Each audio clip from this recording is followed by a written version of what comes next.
Survival was the thriving, the definition of win. It defines the journey. It was all that was needed, the ingredients. In the end, when all was said and done. Welcome everyone to Poetry Journal Podcast. I am your host, Alex Murdock. Hope everyone's doing well. I want to just to take the time to introduce somebody that's doing some great work out there right now, and I'm a fan of his work. And he's another artist, and his name's Ryan Brown.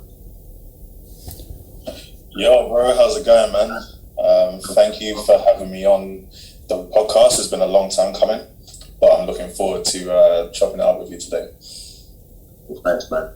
Welcome to Poetry Journal Podcast, of course. Just take a second to give the people, just tell them a little bit about yourself and what you do, you know. Okay, sure. So I'm a musician and a producer. Been doing it for about 15 years now.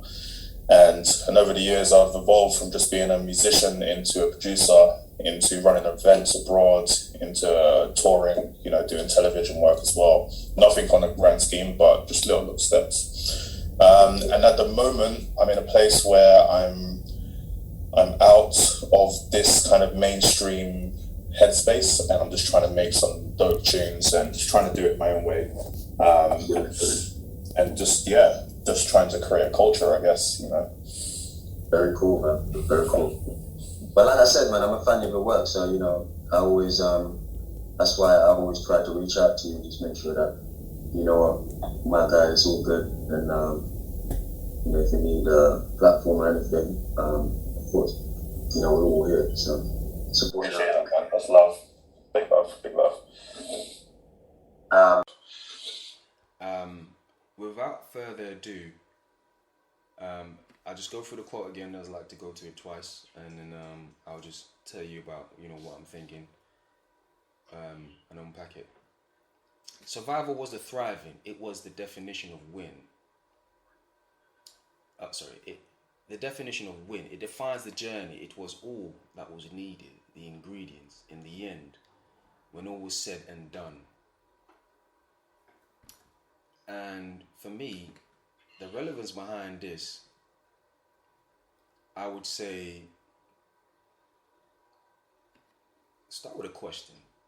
Have you endured any trauma? Are you still living your trauma? Are you still hindered by your trauma? And I say that to say, I believe to an extent we all experience trauma from a young age at some point or of our lives.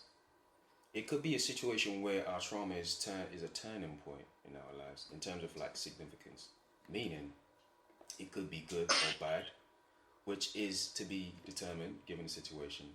However, there is a pivotal difference with those who get over it and those who do not.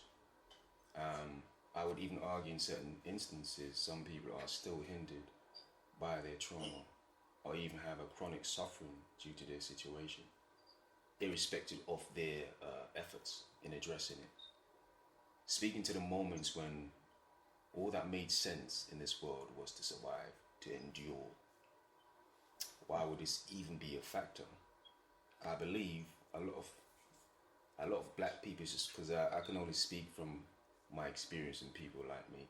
So relating them back to black people, especially, I believe a lot of black people experience situations or scenarios which cause them to not only be predisposed to trauma from an early age, but there is an increased prolonged enduring of those factors. And I feel as a result, it entails their lives being seen through a warped spectrum, if you will. Over time, I would make a case that this would result in the life-changing situation of individuals being stuck in the mentality one could specify as survival. And what do I mean by that? Living life to fulfill of a path or destiny. what is your purpose? Living to your purpose comes to mind. I think the survival mentality is the opposite of living in such grace. Speaking on the situation we normally caught ourselves in, being, disenfranchised, poverty, growing up in a society that means you no good, in a sense. And I would have to add a disclaimer. I don't believe in victimhood, so this is not like an excuse for anything. It's just me speaking from my point of view.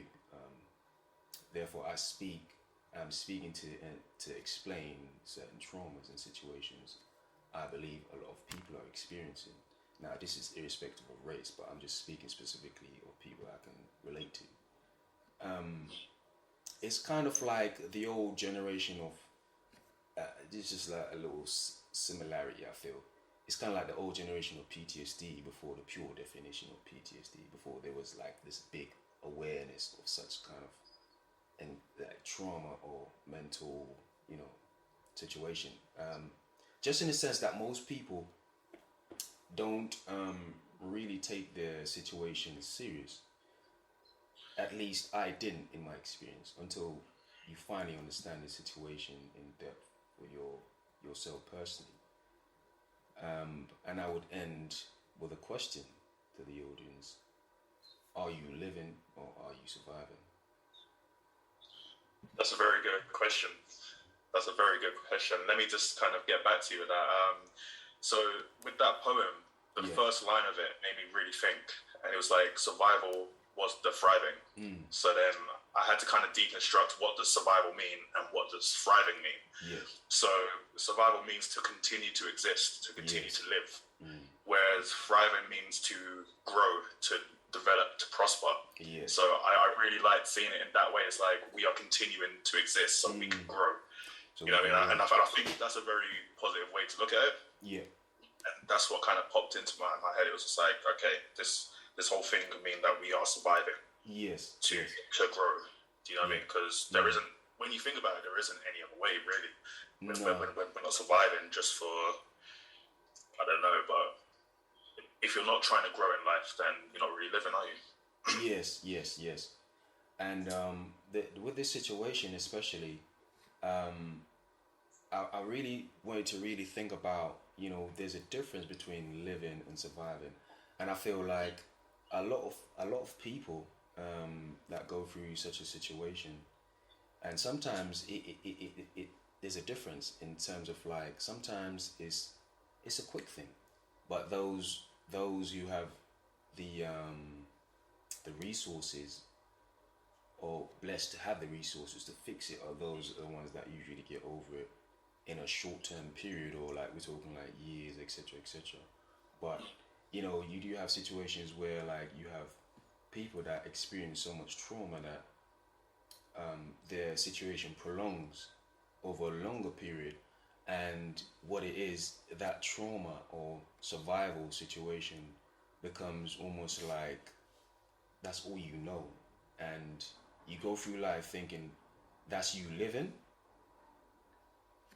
as opposed to you that's as opposed to you surviving. And so when you know better, you realize, all this time I've been living trauma, thinking I'm a living life. And that goes to the kind of like the societal life of like kind of having to go to the pub on a Friday night, do this, do that, and it's just this loop of self-destruction, Yes. Yeah. And that's the situation. I'll give you an example. So one of the most serious one I've heard is like, I was listening to this player, and I think it's common with like a lot of athletes that that play contact sports, like even NFL. Because I was listening to somebody, and he was an NFL player, ex-NFL player, and he was basically speaking about how dysfunctional he was in his personal life, and it was due to the trauma. But though that trauma is especially made him so great at his job. and that's being a player. So it's almost like, as a person in general, as a person in everyday society, it's kind of like you're put into a situation where like you're so dysfunctional, but those things that make you dysfunctional in an everyday life, it makes you so great at what you do outside of it, in terms of like a professional setting, like an NFL player. And this is what kind of inspired me to kind of write what we're speaking about.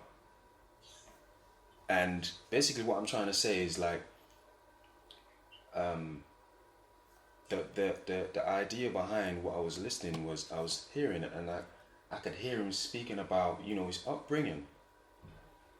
And there was a situation where he was speaking about, the violence that he was growing through, just growing up in a rough neighborhood, etc., etc. And every day is kind of like a survival thing. And you can imagine, to anybody else that just live a normal life, you think it's nothing. But when you think about the the awareness that we have now about mental health, and just the PTSD alone that you get from such situations, and just how fired up you can get. Do you get what I mean? Or like, the place that it takes you when you experience such things. Yes, like the amount of triggers that you come with in a everyday life, even to so it's almost like, I think it's almost like it's easy for somebody like that to be triggered, or to kind of excel in a kind of like chaotic. I definitely agree.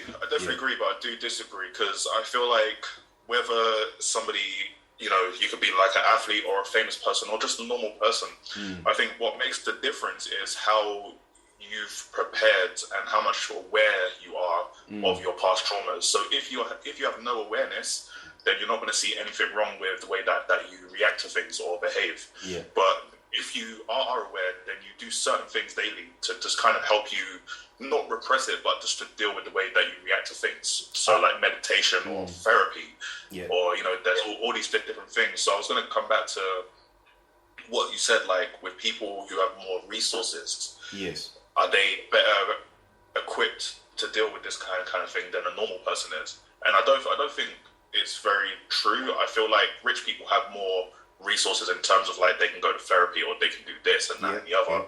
But until the person themselves actually want to become more and more aware, which is a daunting journey, I feel it's very hard. It's as long as the person's willing to do the work, then you're always going to be in that trigger kind of cycle. I understand that, but in most instances, what I'm speaking to is a person that's lacking awareness. It's the ones that don't know what they're going through, especially when you're coming from an age where it's just like, or like say you're a teenager, or like from a small upbringing, where like you're in a rough neighborhood, and you grow in that situation where to the point where it's like you're so thick-skinned to it, you don't know anything else but that. And that's the kind of situation I'm trying to speak into. Okay, right. Do you get what I mean? As opposed, and it's only, from what I understand, it's almost like it's only until their personal life becomes so chaotic that they really, where like everything is starting to fall apart in terms of like even their professional life is now being affected because they're so chaotic. So it's starting to affect everywhere, all aspects of their life, and so it's almost like you having to being forced to take a look at your situation. Forced to look at yourself. Yeah. To make a change. Do you get what I mean? Yeah, definitely. 100%. Yeah. So that's kind of like where what it was inspired by, and so it's almost like you ask a question like the living. What's the difference between living and surviving? And that's more to where I felt it was important to speak into. About. I do like that a lot, because there is this kind of like, I'm so young, I need to live life, or these people are like, I need to live. Yeah. But when you sit them down and say, what are you, like, what is living? They're like, oh, I don't know, like, job, car, house, kids.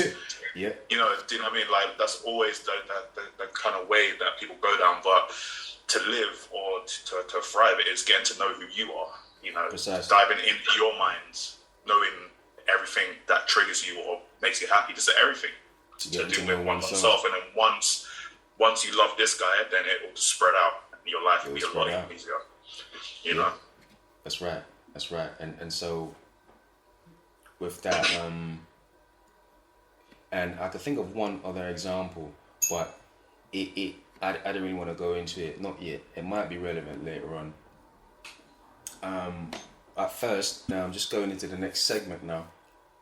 And I'll start with the second quote I really want to, which is kind of like, because this is such a big topic for me, I really want to just kind of continue into the same kind of discussion we're having about survival with this quote.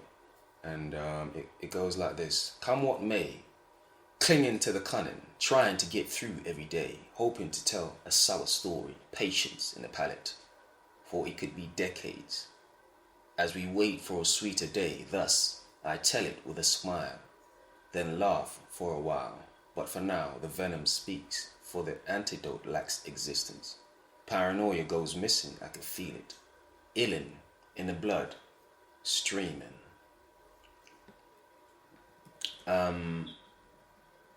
And this one, I would like to start by saying, who am I if not for my experience? This is me trying to speak to the moments that speaks on the experiences of trauma, the turmoil, the times that get so dire you start to wonder if you're alone in the world. Everyone sees color except yourself, or it all seems grey in a sense. If we can picture such a premise, then imagine that magnification alone by prolonging your situation over years, perhaps even decades. Merely scratching the surface, in my opinion. However, I think this speaks to the idea of survival. Survival mode, in which is what I'm trying to unpack, and the mere perception behind it. It does come down, there comes a period, or there should be a period when you have come to terms with your situation, whether it be independently or with, personal or professional aid. These are the times when you can sit back and really speak about those peculiar and dark times, perhaps even a chuckle or a laughter, being able to look back so vividly on the road traveled, knowing things could have been so much worse that they had turned out to be. These are the signs that someone is ready to live.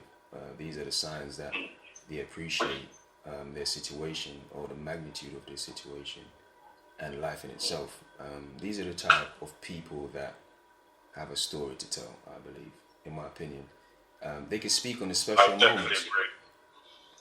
Yeah, they can speak on the special moments because they've come so close to knowing what it's like to dwell in a space one could argue is their version of hell.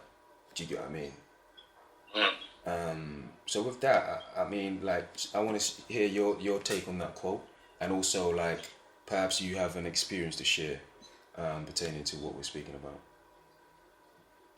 Yeah, definitely. Like, with the quote, the one thing I really like about it, just from a creative point of view, not in a really deep sense, but is that each line is kind of negative then positive. It's kind of showing the struggle or balance between whatever's going on here. But I really like that kind of dynamic, because that's what we're all going through on a daily thing. It's that 1 minute we can see the vision, but then we can see what's holding us back, and it's always this back and forth.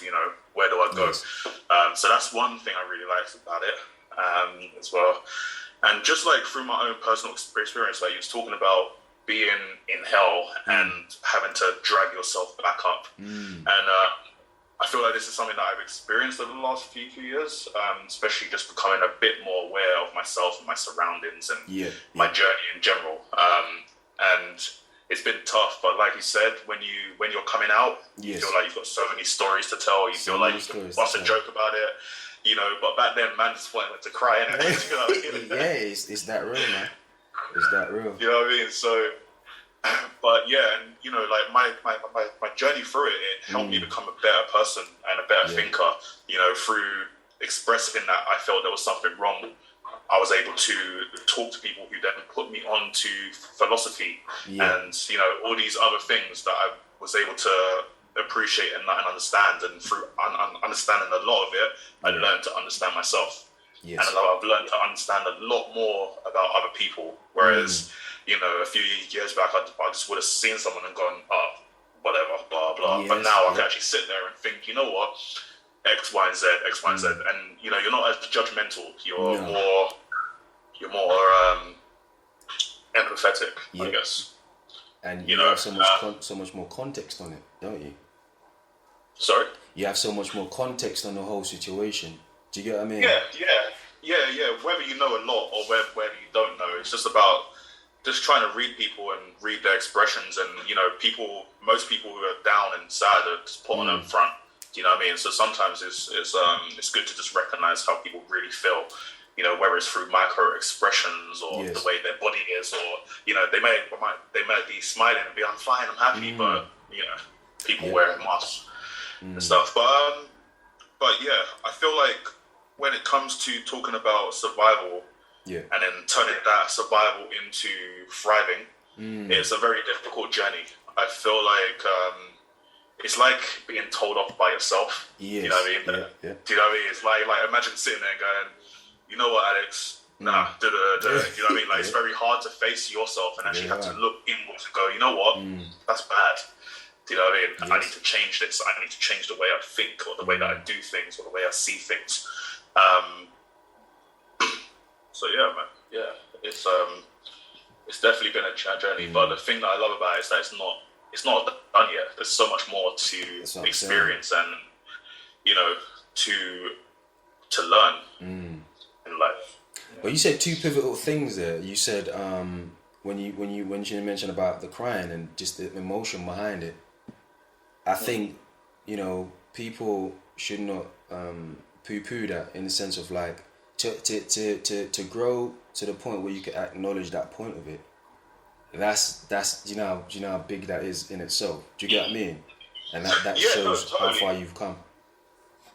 Yeah, no, totally. Like I think, as well as like young black men who come from Caribbean or whatever background, to you know as well as I, is that if you're crying, then there's something wrong with you, or I'll give you something to cry for, or do you know what I mean? There's all these different factors, and you know, to be able to come out of the other side of that and go, you know what, I don't care, I feel how I feel is go on.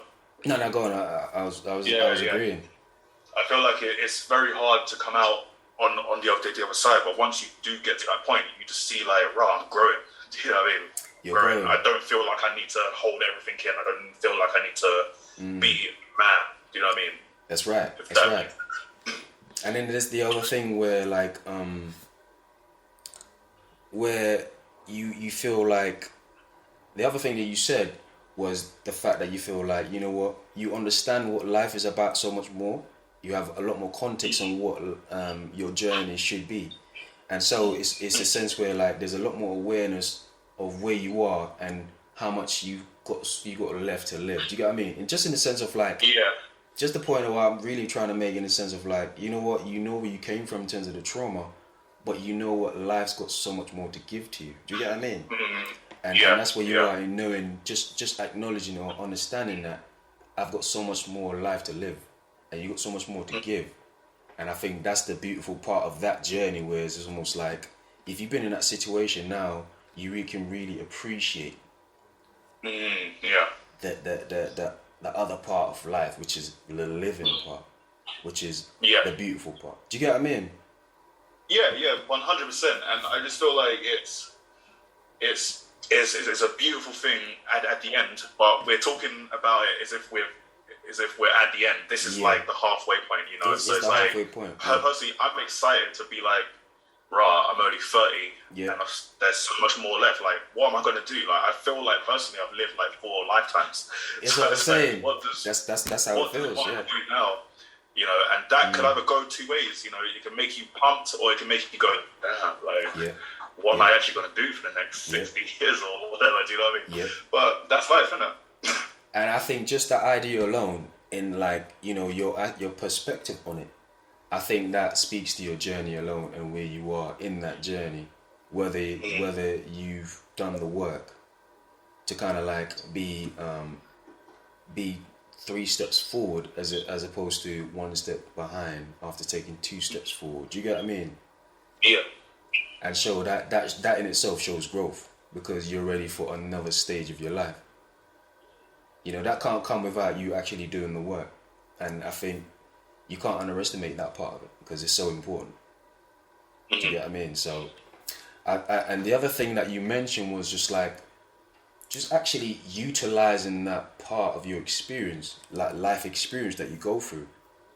And the other thing I wanted to mention, that the other thing I was listening to, and by the way, the NFL player that I was speaking about, his name is Brandon Marshall.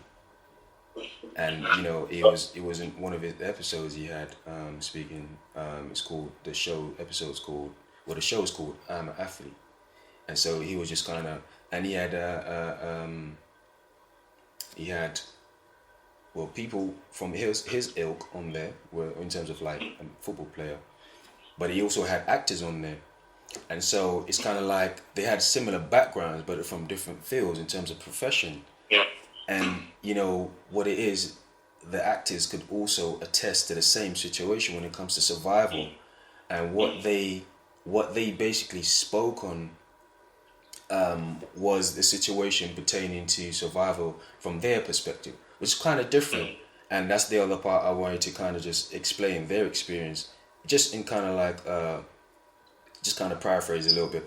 And they from my perception of what they were saying, is kind of like they use their trauma in a sense of like, you know, you're in a scene where like you're trying to play a dark scene in a sense, and they actually, obviously at this point they've mastered their situation in terms of like having to kind of call on, you know, it's the same thing, isn't it? But it's just a different field where you can call on your situation and kind of like motivate yourself.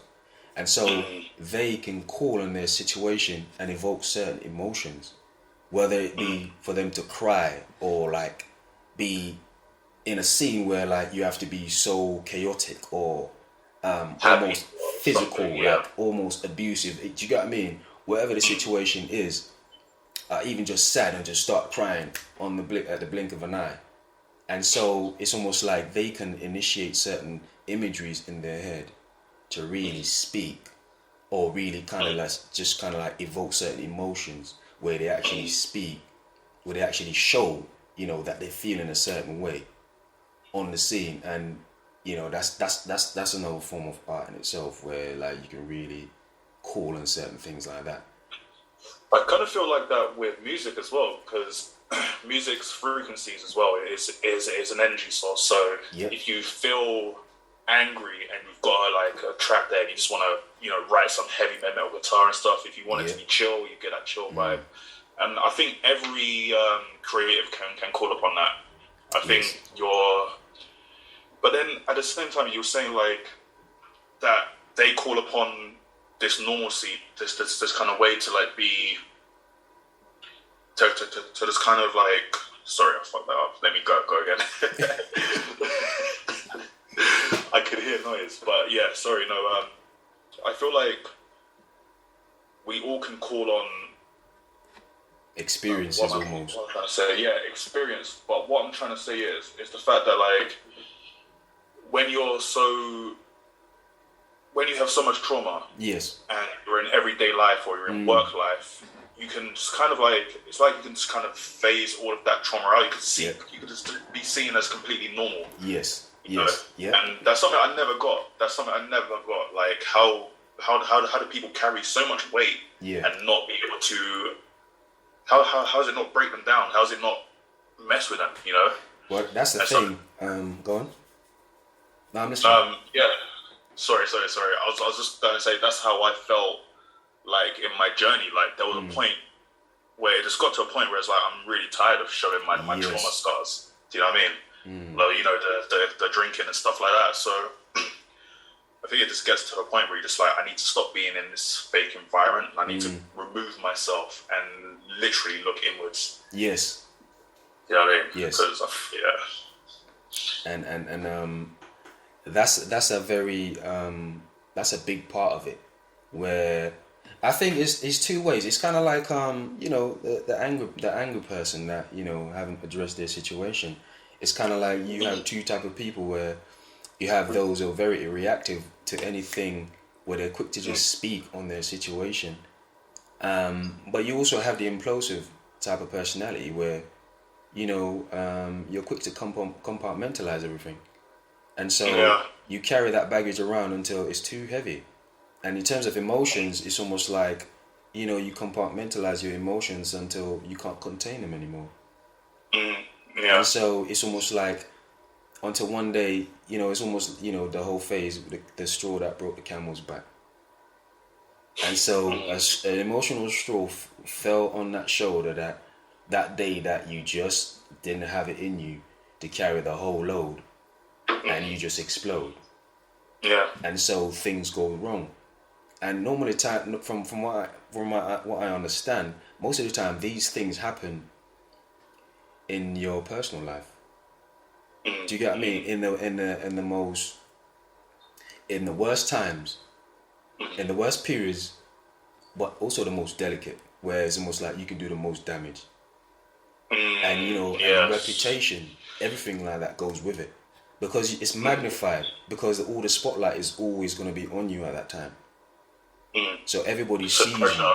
Yes. You know, everybody sees you. Personally, like, I've seen a lot of this in the music industry, where you see a lot of people who are just amazing at what they do, but because they haven't had the right upbringing or the right way to deal with their traumas and stuff, it dead's loose. So, you know, have a couple of drinks and then it's OTT on being like angry or this emotion or that emotion.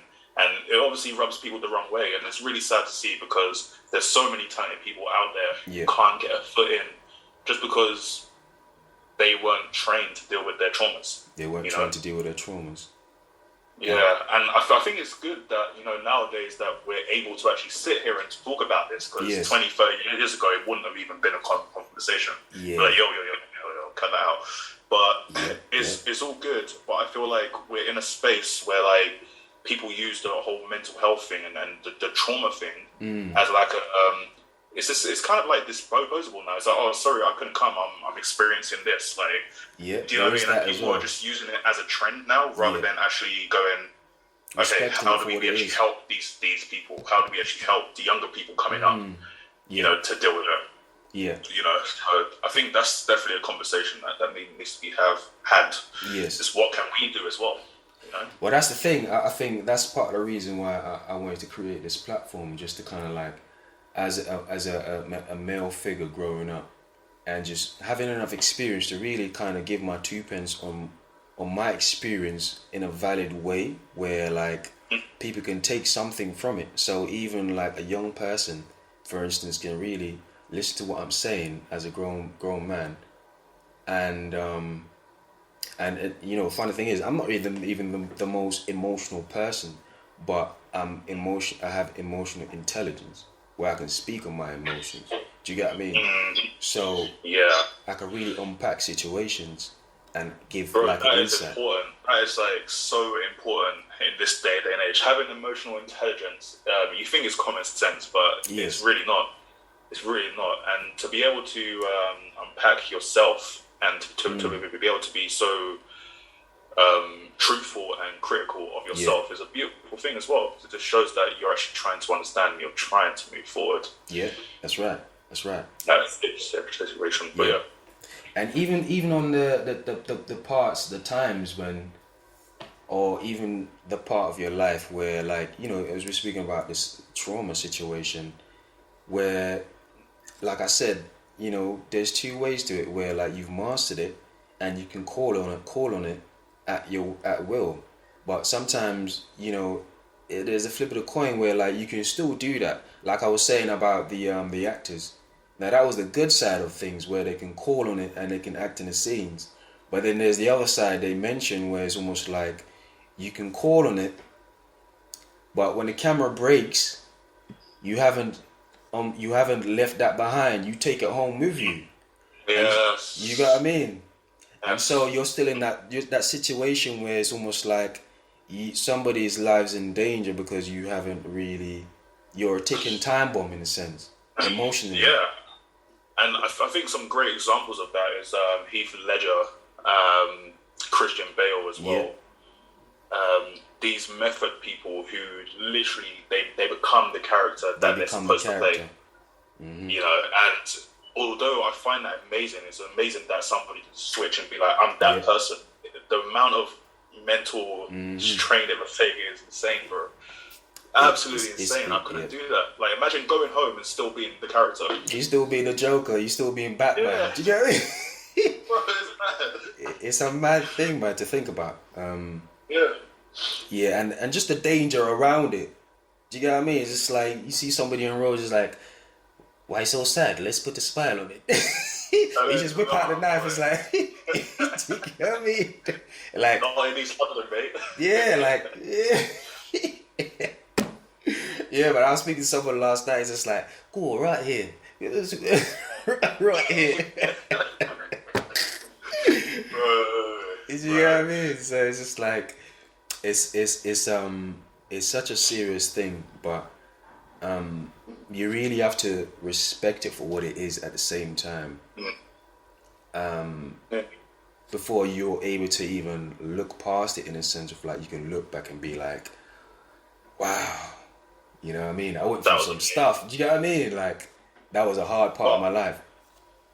I've got a question for you. Like, with this method way of doing like a shot, like being the character or becoming the character to create the art, like what matters the most? Is it the art or is it the actual person making the art? I mean, I would say the actual person, of course. Mm-hmm. So it's almost like if you haven't mastered this in a sense where like you can switch it off, you might want to go see some professional, like a therapist or somebody, to make sure that, because that clearly means you there's something you're missing. There's something you need to learn about yourself. Do you get what I mean? So if there's a situation where like, you know what, I'm putting my life in danger because I'm accessing these parts of my emotions or parts of me that I can't control. That's a problem. Yeah. Do you get what I mean? Yeah. So you really need to kind of go figure that out before you say, okay, I'm the guy and I can access, I'm so brilliant, etc., because clearly you're not brilliant enough and you're going to end up getting yourself hurt. Do you get what I mean? So I would say your health is always first in that situation. But once you've kind of grasped to that level where like you kind of have it under control, then it's all about the art. Do you get what I mean? But I think those are fundamentals. And you know, with fundamentals, it all starts with fundamentals, with foundations, where you have to grasp that first before you can say, okay, I'm going to branch out. I'm going to be advanced now at everything I do in terms of my field or my profession, etc., whatever the case may be. Do you get what I mean? You have to kind of have control or intelligence overall of your situation to really control your environment and control yourself. I think this goes back to what we were talking about last week. I think it's just balance, bro. Just having the balance to be able to, and we said balance is good, but it's also about just doing it every day. It's consistency. Consistency breeds balance, and balance breeds success, or you know, some of these kind of things. But yeah, it's I definitely agree that somebody's health comes first. Just experiencing burnout through music, it's not nice when you feel like, you know, because there's a stigma of when you're young, you're like, okay, I want to get in music, but there's so many people. So what do I do? I need to go hard every day, all day, all night. I need to mix. I need to go to events. I need to talk to everybody. And after a few years, you just kind of the depletes you. It drains you. It drains you. It drains you. It drains you hardcore, and unless you have some good people around you, it's very hard to kind of bounce back from it because you just, you don't really know what's going on. You just feel this kind of cloudness come over you. And that's the other thing. You need to have somebody to keep you in check, but also somebody that you can trust, because you don't want people taking advantage of you. So at the end of the day, you have to have somebody that can check you, and that you allowed to be checked. You allowed yourself. You also have to allow yourself to be checked. 100%. And that comes with maturity, of course. But at the end of the day, it's a factor I think it's missing in a lot of people, and it's so important. Do you get what I mean? Because that's how your situation goes bad. Personally, I feel like if I have friends around me who don't check me, that raises questions to them. Like, why do you think it's okay to let me, like, even though I'm in control of myself, but I would rather you come like, yo, Browns, like, I'll be like, oh, that's my bad. Yeah. But, people who don't check you and let you make a fool of yourself over and over. Yeah. At the same time, you expect it because it's the music business. It's the creative business. We always think, oh yeah, it's creative, but that's why the word business is at the end of it, because they don't care. And this is something Drake said a while back. He was talking to somebody, and he was saying, like, in the industry, you have to imagine it like you're going to war. Make sure you have your soldiers, your boys who are going to have your back and and then you all go, because it's war. It's basically war with money and talking and contracts and that. Do you know what I mean? And I think that's what a lot of young people get mixed up in. It's what I got mixed up in. I was like, music. Yeah. And then you get to the business side of things, the labels, the TV performances, and your whole world just kind of comes crashing in. It's like, this is not what I thought it was going to be like. This is dead. So, managing expectations. Oh man, that's so big. That's so big. But I totally agree with that. And it's just speaking on my own experience itself. And I've never realized until, like, say, in my early adult life, like say when I was still young, but mature enough to understand that my art is the way I've always kind of unpacked my situation. And it only really, I think, works in a way. It only makes sense because I've always started with the first rule is be real, because it's almost like if I'm not being real with myself, then what am I trying to create for? Do you get what I mean? And so it's almost like, when you say sorry bro, when you say be real, can you unpack that a bit? What's your definition of being real? Because there's so many different ways to go about it. When I say be real, just being honest with yourself. There's like, just being creative for the fun of it, but you can do that. You can do that when you're like, well, I would say a different way. Then what's the point of doing that? There's no fun in that, because at the end of the day, that's just skills. Do you get what I mean? But when you have profound feeling and profound purpose behind what you're doing, even if it's just for yourself merely, there's a commitment factor that's so much greater behind it. And so it's almost like over time there's a calling, and so you find your purpose. And I think that's what I'm speaking towards when I say, like, you have to be honest with yourself, because when I look at what I write about, which is, I always describe it as my chaos. Do you get what I mean? And so it's almost like the chaos is my chaos is my experience. It's kind of like more negative than good, but at the same time, it's my experience. It's mine. It's almost like cannon fodder in a sense. It's my fuel for my creativity, and so I use that. I channel that to kind of create my poetry and the stories I write and stuff like that. And you can always tell that it's pertaining to my experience, because when it comes to, like, say, like, for example, my book, like, poetry journal, Growing Pains. That's why I named it Growing Pains, because it took me growing pains to really unpack everything I speak about in there. And it's all honest, it's all like on it, open. And if you can really unpack my words, you see there's a lot of things, there's a lot of situations and things to be said and pain that I express and I speak about that people can learn a lot from, or like it's almost like you're really exposing who you are to everybody to see it. And that's why, you know, art is such a beautiful thing, and it's almost like you have to be ready for what it brings in terms of like the questions that people ask, because you're exposing yourself to people, so you can't expect people not want to know the context behind what you're giving them or what you're putting out there. Do you get what I mean? So that's the thing that I'm speaking I about. definitely get that, bro. Like, I feel like this was a big topic for me, actually. It was like, as an artist, you're giving people a part of yourself, an intimate part of yourself. Yes. And I think as a musician or as an artist, whatever, I've always been very afraid to release music that has my inner thoughts on it, because I feel like, well, back then it was more like, I feel like I'm going to be judged, I'm going to be crucified. Am I allowed to think this way? Nobody talks about this, blah, blah. But that's what makes some people great, is that they don't care. They just talk. They just say what they need to say. But at the same time, right now I'm at a place where I'm such an open book. I could talk to you about anything, bro. You know, just because I've been honest with myself, you know. And with the project that I'm doing now, it's going to be very intense. Let's just say that, dealing with different themes such as like the ego, the death of ego, the love, rejection as well. You know, all of these big emotions that we don't really acknowledge. Yes, they're not nice, of course. Yep. But sorry, I digress.